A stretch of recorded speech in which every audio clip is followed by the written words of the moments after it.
নূরপুর, চাপালি, বকচরা, হোসেনপুর, ঘনার বনের মুসল্লি বৃন্দ, নারে তাকবীর।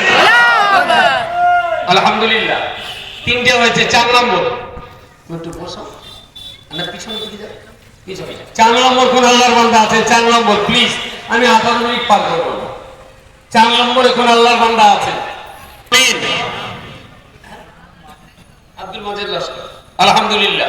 4র্থ নম্বর যেটা দিয়েছেন ওটা আব্দুল মাজেদ লস্কর, আলহামদুলিল্লাহ। 5 নম্বর, 5ম নম্বরে কোন আল্লাহর বান্দা আছে? 5ম